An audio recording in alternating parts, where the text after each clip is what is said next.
നിങ്ങളുടെ അടുത്ത് പഴയ ലോങ് സ്കേർട്ട് ഇരിപ്പുണ്ടോ? എന്നാൽ ഇനി തൊട്ട് അത് കളയരുത് കേട്ടോ. ഇതുപോലൊരു ബ്യൂട്ടിഫുൾ ആയിട്ടൊരു ഫ്രോക്ക് നമുക്ക് തയ്ച്ചെടുക്കാം. അത് വെറും 10 മിനിറ്റ് മതി ഇതുപോലൊരു ഫ്രോക്ക് ഉണ്ടാക്കിയെടുക്കാനായിട്ട്. ഈ ഒരു സ്കേർട്ടാണ് ഞാനിവിടെ ഈ ഫ്രോക്കാക്കി മാറ്റിയിരിക്കുന്നത്. ഇതേ രീതിയിൽ ചെയ്തെടുത്ത വേറൊരു ഫ്രോക്കാണിത്. അപ്പോൾ ഇതെങ്ങനെയാണെന്ന് നോക്കിയാലോ?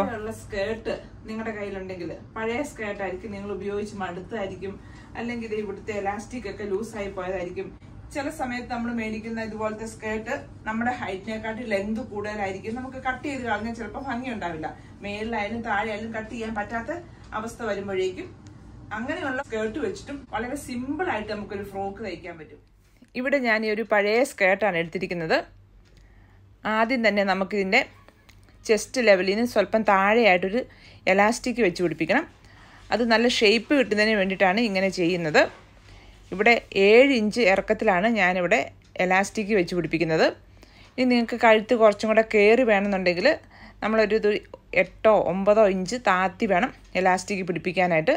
ഞാനിത് ഒരുമാതിരി ഇച്ചിരി വൈഡായിട്ടുള്ള നെക്കാണ്. അപ്പം നമ്മുടെ ഇഷ്ടം അനുസരിച്ച് അതിൻ്റെ എലാസ്റ്റിക് പിടിപ്പിക്കുന്ന ഇറക്കം കൂട്ടുകയോ കുറയ്ക്കുകയോ ചെയ്യാവുന്നതാണ്. എലാസ്റ്റിക് പിടിപ്പിക്കുമ്പോൾ എല്ലാവർക്കും ഒരു സംശയമാണ് എലാസ്റ്റിക്കിന് എത്രത്തോളം നീളം വേണമെന്നുള്ളത്. നമ്മുടെ മെഷർമെൻറ്റിനെക്കാട്ടി 2 ഇഞ്ച് നീളം കുറച്ചായിരിക്കണം എപ്പോഴും എലാസ്റ്റിക് മുറിക്കേണ്ടത്. അപ്പം നമുക്ക് കറക്റ്റ് ഫിറ്റായിരിക്കും. ഇപ്പം നമ്മളുടെ എലാസ്റ്റിക് എല്ലാം വെച്ച് പിടിപ്പിച്ചിട്ടുണ്ട്. ഇനി വേറൊരു പീസ് എലാസ്റ്റിക് എടുക്കുക. അതിനുശേഷം നമുക്ക് അതിൻ്റെ കഴുത്തിൻ്റെ ഭാഗം, അതായത് നമ്മളിടുമ്പോൾ പാവാട ഇടുമ്പം അരയുടെ ഭാഗത്ത് തന്നെ ഭാഗമാണ്, ആ ഒരു ഭാഗമാണ് നമ്മുടെ നെക്കായിട്ട് വരുന്നത്. ആ ഭാഗത്ത് നമുക്കൊരു എലാസ്റ്റിക് വെച്ച് പിടിപ്പിക്കണം. നമ്മളെടുക്കുന്ന സ്കേർട്ടിന് മുകൾ ഭാഗത്തെ എലാസ്റ്റിക് ടൈറ്റ് ആണെങ്കിൽ ഈ ഒരു എലാസ്റ്റിക് പിടിപ്പിക്കുന്ന ഈ ഭാഗം സ്കിപ്പ് ചെയ്യാവുന്നതാണ്. എന്നാലും എലാസ്റ്റിക് പിടിപ്പിക്കുകയാണെങ്കിൽ നെക്ക് നല്ല കംഫർട്ടബിളായിട്ട് നല്ല ടൈറ്റായിട്ട് ഇരിക്കുന്നതായിരിക്കും. അപ്പോൾ അത് നിങ്ങൾക്ക് ആവശ്യമുണ്ടെങ്കിൽ മാത്രം എലാസ്റ്റിക് പിടിപ്പിക്കുക നെക്കിൻ്റെ ഭാഗത്ത്. ഇപ്പോൾ ഇവിടെ നമ്മൾ 2 ഭാഗത്താണ് എലാസ്റ്റിക് വെച്ച്, ചെസ്റ്റിൻ്റെ ഭാഗത്തും നെക്ക് വരുന്ന ഭാഗത്തും. ഇനി നമുക്കൊരു കൈ വെച്ച് പിടിപ്പിക്കണം. ഇവിടെ ഞാൻ ചെറുതായിട്ടൊരു കൈയാണ് വെച്ച് പിടിപ്പിച്ചിരിക്കുന്നത്. ഇത് സിമ്പിളായിട്ടുള്ളൊരു മെത്തേഡ് ആയതുകൊണ്ടാണ് ഞാൻ അങ്ങനെ ചെയ്യുന്നത്. ഇങ്ങനെ 2 എണ്ണം എടുത്തിട്ട് നമുക്ക് എവിടെയാണോ കൈയുടെ മെഷർമെൻറ്റ് എടുക്കുക, എത്രത്തോളം ഇറക്കം നമുക്ക് നെക്കിന് ആവശ്യമുണ്ടെന്ന് നോക്കിയിട്ട് കൈ 2ഉം ഈ ഭാഗത്തുനിന്ന് തയ്ച്ച് പിടിപ്പിച്ചാൽ മാത്രം മതിയാവും.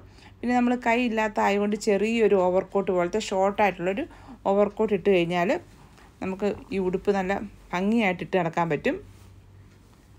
ഇനി നമുക്ക് ഈ ഒരു ഭാഗം മെഷീനെ വെച്ചൊന്ന് സ്റ്റിച്ച് ചെയ്തെടുക്കാം.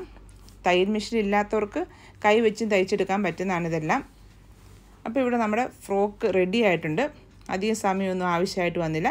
ഇപ്പോൾ ഒരു ചെസ്റ്റിൻ്റെ ഭാഗത്ത് പ്ലെയിൻ ആയിട്ടാണ് ഇരിക്കുന്നത്. ഈ ഒരു ഭാഗം നമുക്ക് കുറച്ചും കൂടെ പൂക്കളൊക്കെ വെച്ച് ഭംഗി കൂട്ടാം. ഇവിടെ എൻ്റെ അടുത്ത് നേരത്തെ ഞാൻ ക്രോഷ്യ ചെയ്തെടുത്ത കുറച്ച് പൂക്കളുണ്ട്. നിങ്ങളുടെ അടുത്ത് അങ്ങനെയൊന്നുമില്ലെങ്കിൽ ചുമ്മാ മുത്ത് പിടിപ്പിച്ചാലും മതി, അല്ലെങ്കിൽ ആമസോണിൽ കിട്ടും, പൂക്കൾ മേടിക്കാൻ കിട്ടും, അത് വെച്ച് പിടിപ്പിച്ചാലും മതിയാവും. അതിൻ്റെ ലിങ്ക് വേണേൽ ഞാൻ താഴെ കൊടുത്തേക്കാം.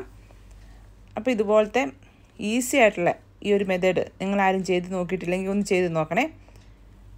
നല്ല എളുപ്പത്തിൽ ചെയ്യാൻ പറ്റും. ഇനി ആരും പഴയ സ്കേർട്ടൊന്നും കളയാതെ ഇതുപോലൊരു ഫ്രോക്ക് ഉണ്ടാക്കി നോക്കി.